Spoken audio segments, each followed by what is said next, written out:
आज का हमारा टॉपिक है ग्रुपिंग ऑफ कैपेसिटर्स। मतलब हमें कैपेसिटर्स की ग्रुपिंग करनी है कि कैपेसिटर्स का आपस में ग्रुप कैसे बनाया जाएगा। तो इसे पढ़ने के हमारे पास दो तरीके हैं, एक है सीरीज ग्रुपिंग और दूसरा है पैरेलल ग्रुपिंग। जैसे हमने 10th क्लास में रजिस्टर्स की ग्रुपिंग पढ़ी है, उसी तरह से हम कैपेसिटर्स की भी ग्रुपिंग पढ़ेंगे। 10th क्लास में हमने रजिस्टर्स की ग्रुपिंग दो तरह से पढ़ी थी, सीरीज ग्रुपिंग और पैरेलल ग्रुपिंग। बिल्कुल उसी तरह से कैपेसिटर्स की भी सीरीज ग्रुपिंग और पैरेलल ग्रुपिंग करके हम पढ़ेंगे। सीरीज ग्रुपिंग क्या है? जैसे रजिस्टर्स में हमने दो या दो से ज़्यादा रजिस्टर्स आपस में कनेक्ट किए हुए थे सीरीज में, सेम कैपेसिटर्स भी अगर हमने सीरीज में कनेक्ट किए हुए हैं, इस तरह से कनेक्ट किए हुए हैं, तब हम बोलेंगे सीरीज ग्रुपिंग। सीरीज ग्रुपिंग की कुछ प्रॉपर्टीज़ हैं, कुछ खास बात हैं, उन्हें देखेंगे। जैसे 10th क्लास में हमने पढ़ा था कि सीरीज ग्रुपिंग में करंट की वैल्यू सेम रहा करती है, तो बिल्कुल उसी तरह से सीरीज ग्रुपिंग में यहाँ कैपेसिटर्स की सीरीज ग्रुपिंग में चार्ज सेम होगा हर एक कैपेसिटर्स पे। ठीक है, सपोज यहाँ से कोई चार्ज चला Q, ठीक है, अब वो इससे भी पास होगा, इससे भी पास होगा, इससे भी पास होगा, तब फिर वो वापस किस में आएगा? बैटरी में आएगा। ठीक है, तो charge on each capacitor remains same. ये बात ध्यान रखनी है, सीरीज ग्रुपिंग की खास बात है कि चार्ज हर एक कैपेसिटर पे सेम रहेगा। दूसरा, ये जो पोटेंशियल डिफरेंस है ये डिस्ट्रीब्यूट होगा। मान लिया इस कैपेसिटर पे V1 पोटेंशियल डिफरेंस सेट हुआ, इस पे V2 और इस पे V3, तो पोटेंशियल डिफरेंस जो है वो डिस्ट्रीब्यूट होगा। तो यही पोटेंशियल डिफरेंस यहाँ पे तीन पार्ट में डिवाइड हो गया। तो मैं लिख सकता हूँ V is equal to V1 plus V2 plus V3। हमने कैपेसिटर के लिए पढ़ा हुआ है we know that Q is equal to CV। So अगर इस कैपेसिटर के लिए अप्लाई करें तो चार्ज तो Q ही रहेगा, कैपेसिटेंस कितनी है? C1 और पोटेंशियल डिफरेंस V1। तो यहाँ से अगर मैं V1 की वैल्यू निकालूँ तो ये आ जाएगी Q अपॉन C1। बिल्कुल इसी तरह से सिमिलरली V2 कितना आएगा? Q अपॉन C2 और V3 कितना आएगा? Q upon C3। अगर कोई फोर्थ कैपेसिटर भी होता है तो फिर Q अपॉन C4। अगर इस इक्वेशन फर्स्ट में ये सब्सटीट्यूट करूँ मैं, तो V की जगह यहाँ से क्या लिख सकता हूँ? V की जगह लिख सकता हूँ मैं Q upon C equivalent. C equivalent से मतलब है अगर इन तीनों की कैपेसिटेंस मुझे पता लग जाए, या इन तीनों की जगह अगर कोई मैं एक कैपेसिटर लगाऊं और उसकी कैपेसिटेंस हो C इक्विवेलेंट, वो इज इक्वल टू V1 की जगह आ गया Q अपॉन C1, V2 की जगह आ गया Q अपॉन C2 और इसी तरह से Q अपॉन C3। इधर से Q कॉमन आ जाएगा और इधर वाला Q कट जाएगा, तो बचेगा क्या? 1 upon C equivalent is equal to 1 upon C1 plus 1 upon C2 plus 1 upon C3। ये फॉर्मूला बना सीरीज कॉम्बिनेशन का। ये फॉर्मूला कुछ हद तक ऐसा है जैसा हमने रेजिस्टेंस में पैरेलल ग्रुपिंग में पढ़ा था। रेजिस्टेंस पैरेलल ग्रुपिंग में रेसिप्रोकल की फॉर्म में ऐड हुआ करती हैं और कैपेसिटेंस सीरीज ग्रुपिंग में रेसिप्रोकल की फॉर्म में ऐड हुआ करती हैं। मान लिया अगर मेरे पास n आइडेंटिकल कैपेसिटर्स हैं, इफ n आइडेंटिकल मतलब सेम कैपेसिटेंस वाले, n आइडेंटिकल कैपेसिटर्स, देन तब क्या होगा?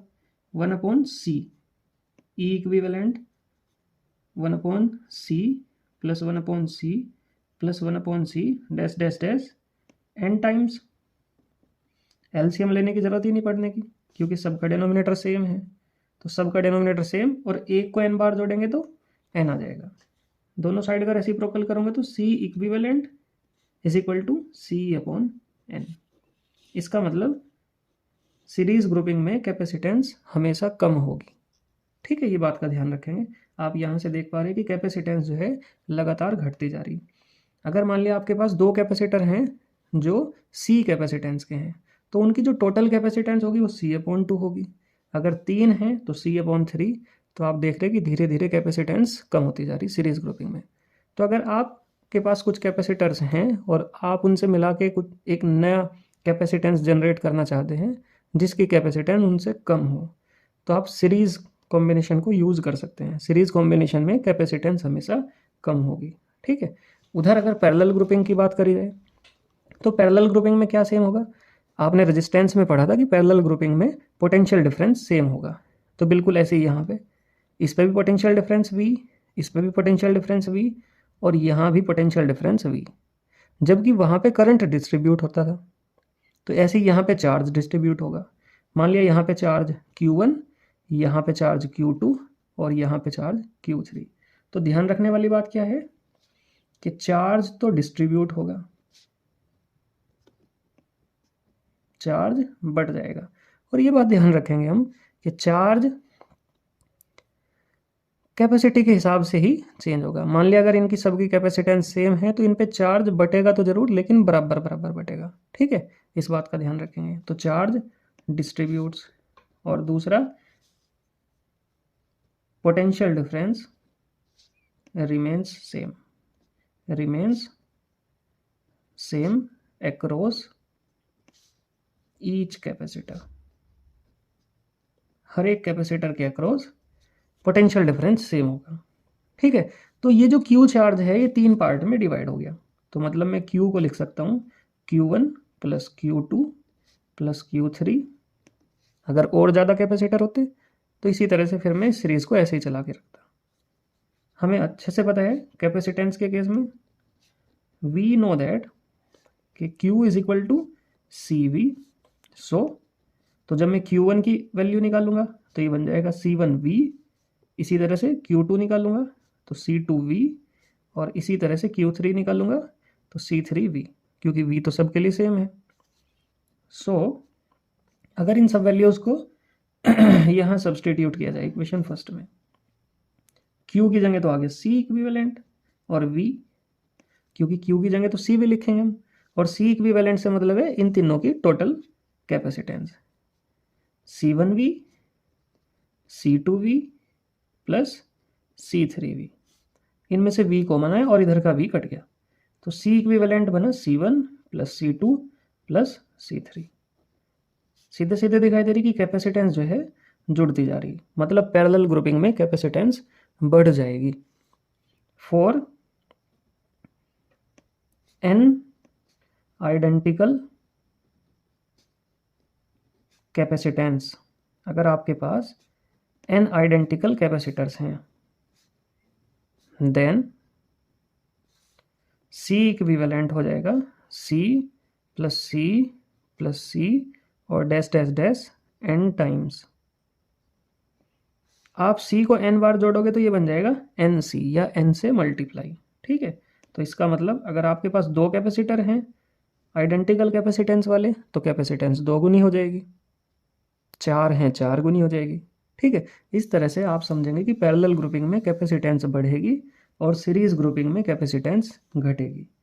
एक फॉर्मूला जो हम डायरेक्ट भी इस्तेमाल करते हैं सीरीज ग्रुपिंग के लिए, तो वो है 2 कैपेसिटर के लिए लगाना है ये C1 C2 upon C1 plus C2, मतलब कैपेसिटेंस की मल्टीप्लाई अपॉन में कैपेसिटेंस का सम। ये फॉर्मूला यहीं से ही निकल के आया। अगर आप इसे हटा देंगे, तीसरा कैपेसिटर आपके पास नहीं है, केवल 2 ही कैपेसिटर हैं, तब आप इनका एलसीएम लेंगे तो इधर बन जाएगा C2 प्लस C1 और अपॉन में इनकी मल्टीप्लाई। जैसे ही आप इनका रेसिप्रोकल करेंगे तो C1 C2 ऊपर पहुंच जाएगा और C1 प्लस C2 नीचे आ जाएगा, ठीक है। ये काफ़ी अच्छा फॉर्मूला है, इसे ध्यान रखेंगे। अभी के लिए इतना ही। जल्दी ग्रुपिंग ऑफ कैपेसिटर्स पे हम कुछ क्वेश्चंस लेके आएंगे ताकि आपको अच्छे से समझ आ जाए।